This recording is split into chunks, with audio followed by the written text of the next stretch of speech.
Buenos días, hermanos. El día de hoy nos toca leer la palabra del Señor, Josué capítulo 13. Y dice así su palabra: Siendo Josué ya viejo, entrado en años, Jehová le dijo: Tú eres ya viejo, de edad avanzada, y queda aún mucha tierra por poseer. Esta es la tierra que queda, todos los territorios de los filisteos y todo lo de los gesureos, desde Sión, que está al oriente de Egipto, hasta el límite de Ecrón al norte, que se considera de los cananeos, de los 5 príncipes de los filisteos, el gaseo, el asodeo, el escaloneo, el geteo y el ecroneo, también los abeos. Al sur, toda la tierra de los cananeos, y Meara, que es de los sidonios, hasta Afec, hasta los límites del amorreo. La tierra de los giblitas y todo el Líbano, hacia donde sale el sol, desde Baal-Gad al pie de Monte Hermón hasta la entrada de Amad. Todos los que habitan en las montañas, desde el Líbano hasta Mescrifomaín, todos los sidonios, yo los exterminaré delante de los hijos de Israel. Solamente repartirás tú por suerte el país a los israelitas por heredad, como te he mandado. Reparte pues ahora esta tierra en heredad a las 9 tribus y a la media tribu de Manases, porque los rubenitas y gaditas y la otra mitad de Manases recibieron ya su heredad, la cual les dio Moisés al otro lado del Jordán, al oriente, según se la dio Moisés, siervo de Jehová. Desde ahora, desde Aroer, que está a la orilla del arroyo de Arnot, y la ciudad que está en medio del valle, toda la llanura de Medeba hasta Dibón, todas las ciudades de Sehón, rey de los amorreos, el cual reinó en Hesbón, hasta los límites de los hijos de Amón, y Galad y los territorios de los gesureos y de los macabeteos, y todo el monte Hermón, y toda la tierra de Basán hasta Salca, todo el reino de Og en Basán, el cual reinó en Astarot y en Edrei, el cual había quedado del resto de los refainitas, pues Moisés los derrotó y los echó. Mas a los gesureos y a los macateos no los echaron los hijos de Israel, sino que Jesur y Maca habitaron entre los israelitas hasta hoy. Pero a la tribu de Leví no dio heredad. Los sacrificios de Jehová, Dios de Israel, son su heredad, como él les había dicho. Dio pues Moisés a la tribu de los hijos de Rubén conforme a sus familias. Fue el territorio de ellos desde Aroer, que está a la orilla del arroyo de Arnón, y la ciudad que en medio del valle, y toda la llanura hasta Medeba. Hesbón con todas sus ciudades que están en la llanura, Dibón, Bamot, Bal, Bet-Balmeón, Jaza, Gademot, Mefad, Kiriataín, Sibma, Sabret, Sahar, el monte del valle, Bet Peor, las laderas del Pisga, Pesquestimot, todas las ciudades de la llanura, y todo el reino de Sehón, rey de los amorreos, que reinó en Hesbón, al cual derrotó Moisés, y a los príncipes de Madián, Evi, Requem, Sur, Ur y Reba, príncipes de Sehón, que habitan en aquella tierra. También mataron a espada a los hijos de Israel, a Balaam, el adivino, hijo de Beor, entre los demás que mataron. Y al Jordán fue el límite del territorio de los hijos de Rubén. Esta fue la heredad de los hijos de Rubén conforme a sus familias. Estas ciudades son con sus aldeas. Dio asimismo Moisés a la tribu de Gad, a los hijos de Gad, conforme a sus familias. El territorio de ellos fue Jazer y todas las ciudades de Galad y la mitad de la tierra, de los hijos de Amón hasta Aroer, que está enfrente de Raba, y desde Hesbón hasta Ramat Mispa y Betonín, y desde Mahanaín hasta el límite de Debir, y en el valle de Bet-Arán, Bet-Manra, Sucot y Safón, resto del reino de Sehón, rey de Hesbón, al Jordán, el Jordán y su límite hasta el extremo del mar de Cineret, al otro lado del Jordán al oriente. Esta es la heredad de los hijos de Gad por sus familias, estas ciudades con sus aldeas. También dio Moisés heredad a la media tribu de Manases, y fue para la media tribu de los hijos de Manases conforme a sus familias. El territorio de ellos fue desde Mahanaín, todo Basán, todo el reino de Og, rey de Basán, y todas las aldeas de Jair, que están en Basán, 60 poblaciones. Y la mitad de Galad y Astaroet, y Erreí, ciudad del reino de Og, en Basán, para los hijos de Maquir, hijo de Manases, para la mitad de los hijos de Maquir, conforme a sus familias. Esto es lo que Moisés repartió en heredad en los llanos de Moab, al otro lado del Jordán de Jericó, al oriente. Mas a la tribu de Leví no dio Moisés heredad. Jehová, Dios de Israel, es la heredad de ellos, como él les había dicho.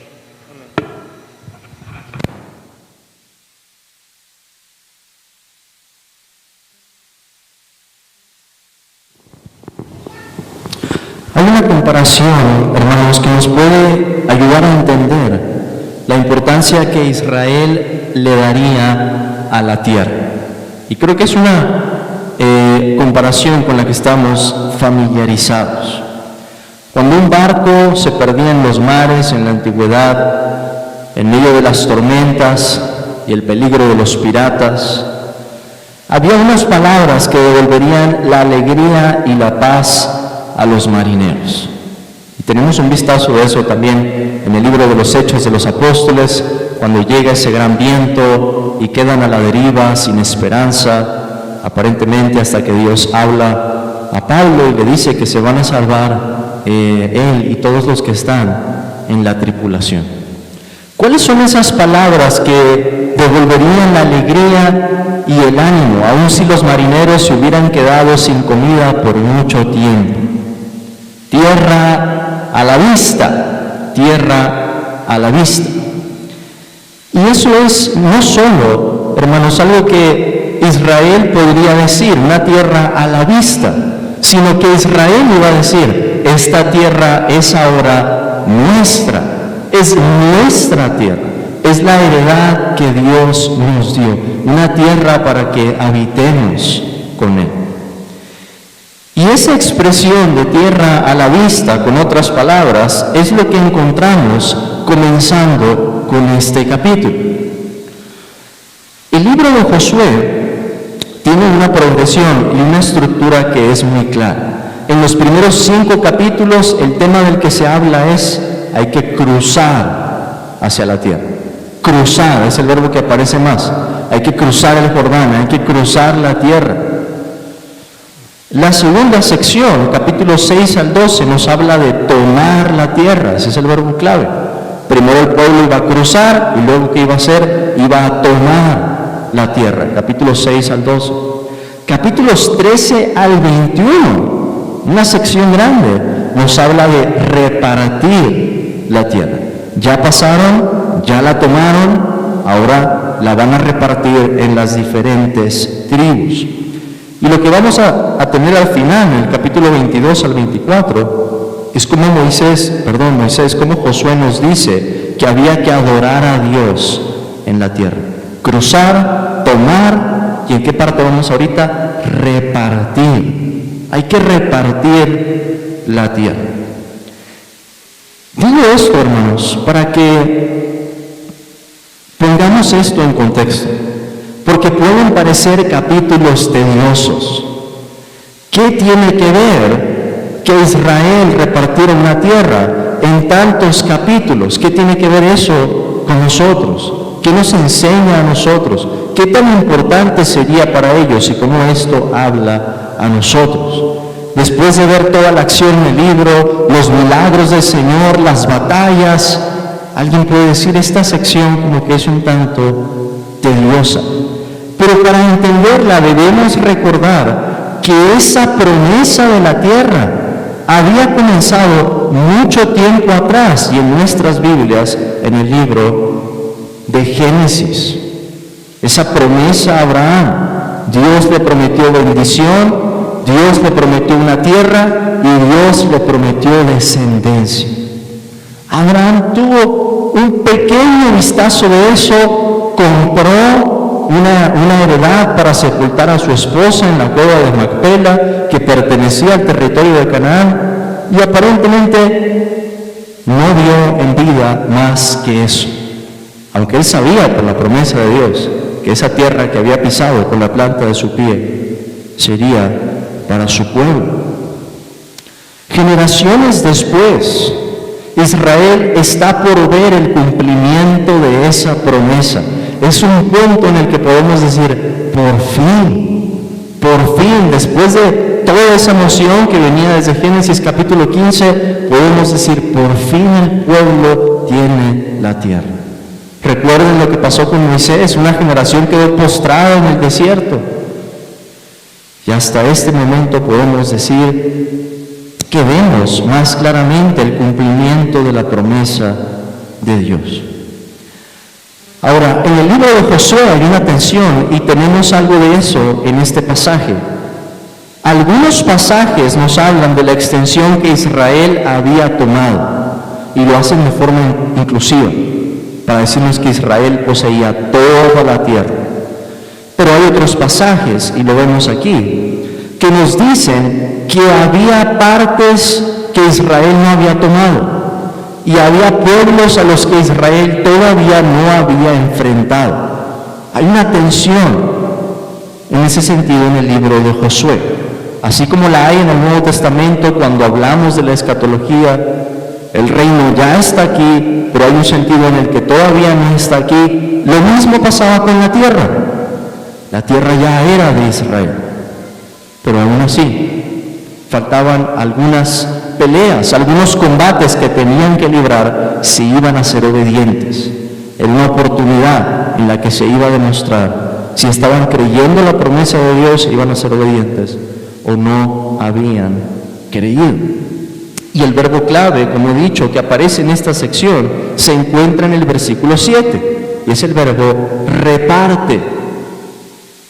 El pasaje comienza del versículo 1 al versículo 6 con un preámbulo, pero el versículo 7 nos da la clave. ¿Qué es lo que Josué tenía que hacer? Reparte pues ahora esta tierra en heredad a las 9 tribus y a la media tribu de Manasés.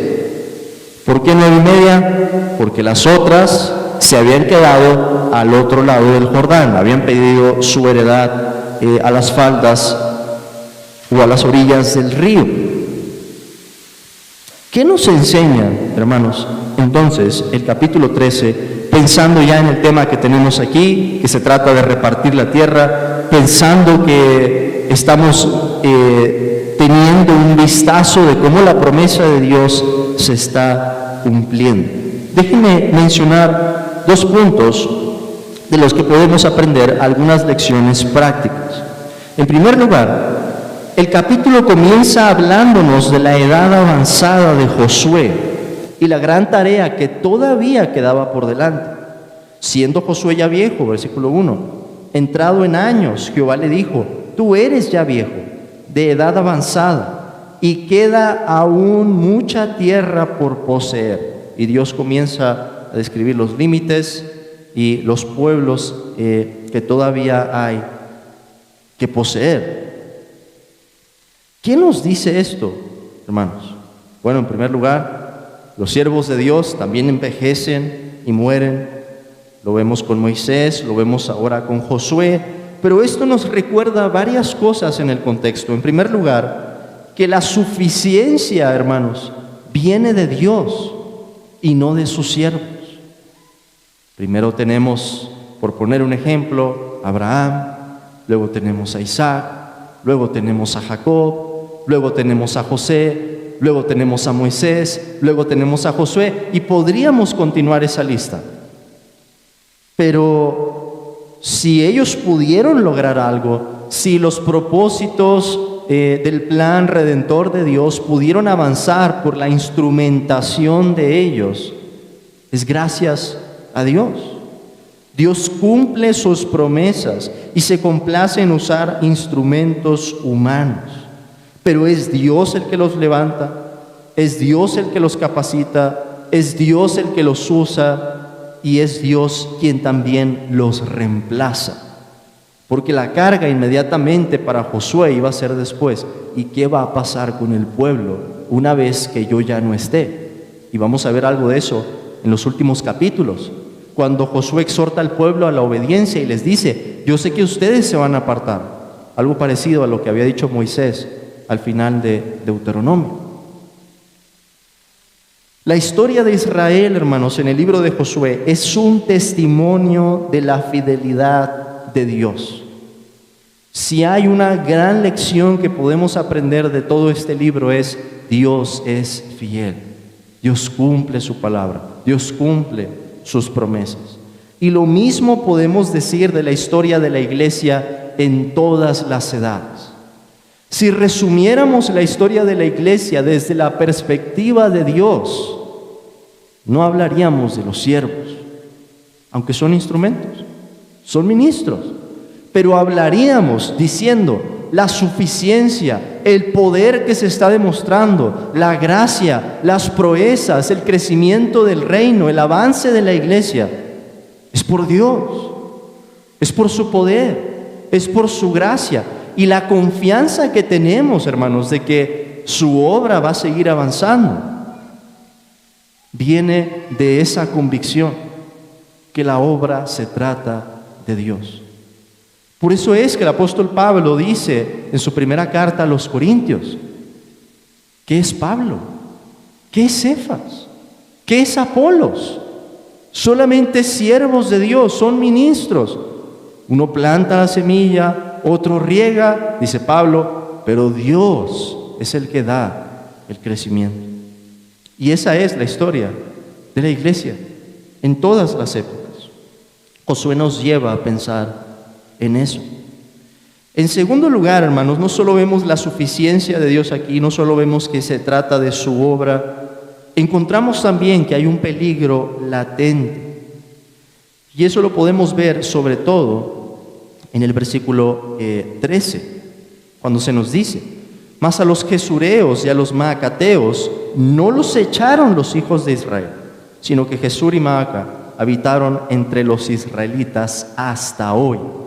Interesante ese uso de hasta hoy, porque probablemente se trata de un redactor, probablemente quizá después de Josué, viendo en retrospectiva y diciendo: hubo la oportunidad, pero hasta el día de hoy no hemos expulsado a estos enemigos, permanecen todavía en la tierra. En otras palabras, lo que encontramos aquí es un foco rojo. Y esos focos rojos van a ir aumentando conforme avancemos, hermanos, hasta que lleguemos al libro de Jueces. Y cuando llegamos al libro de Jueces, resulta que la situación ya está de cabeza. El pueblo se queda sin líder, no hay rey en Israel, no hay alguien que los gobierne, el pueblo comienza a apartarse a la idolatría y Dios empieza a levantar uno y otro hombre para juzgar al pueblo. Pero lo que tenemos aquí es ese foco rojo en el que ya empezamos a ver atisbos de que es probable que la situación no vaya a salir muy bien. Hubo grupos que Israel nunca echó, y esto fue un acto de desobediencia. ¿Qué podemos aprender de esto? Y con esto termino la meditación. En primer lugar, que la vida cristiana conlleva una obediencia imperfecta. Hay una analogía entre lo que tenemos allí, a manera de principio, y lo que pasa en nuestra vida. No podemos permitirnos una obediencia que sea parcial. Hermanos, en nuestros corazones todavía hay un pecado remanente, hay una lucha, hay un combate, hay un mundo, hay un enemigo, hay un tentador.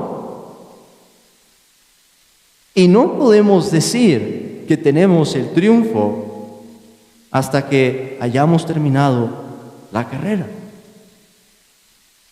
No podemos caer en semejante ejemplo entonces, como lo vemos en el caso de Israel, de haber obedecido, hermanos, en la parte más grande, porque pasaron a la tierra, porque tomaron la tierra, porque repartieron la tierra, pero cuando se trató de habitar allí y obedecer a Dios, esa fue la parte que no cumplieron. Les faltó consumar ese triunfo. Habían triunfado en la batalla que aparentemente era más difícil. Y eso nos recuerda, hermanos, que como cristianos no solo tenemos que ser fieles en las cosas más grandes. A menudo puede ocurrir eso en nuestra vida. que cuando llega la prueba más grande o la tentación más grande, nos mostramos avantes y vencemos. Pero cuando se trata de esas pequeñas cosas que tienen la capacidad de minar nuestra comunión con Dios, de minar la iglesia, de minar nuestra familia, no las atendemos. Como cristianos, tenemos que ser fieles en las cosas más grandes, pero también en las cosas más pequeñas, en esas batallas diarias y cotidianas, en esos momentos en los que a lo mejor nos cuestionamos, ¿por qué estoy haciendo todo esto? ¿Por qué tengo que educar a mis hijos? ¿Por qué tengo que mantener una vida espiritual sana y hábitos de gracia buscando al Señor? ¿Por qué tengo que seguir en este trabajo si es tan aburrido, si es tan tedioso, si es tan difícil, si encuentro tanta oposición? Batallas diarias, batallas cotidianas.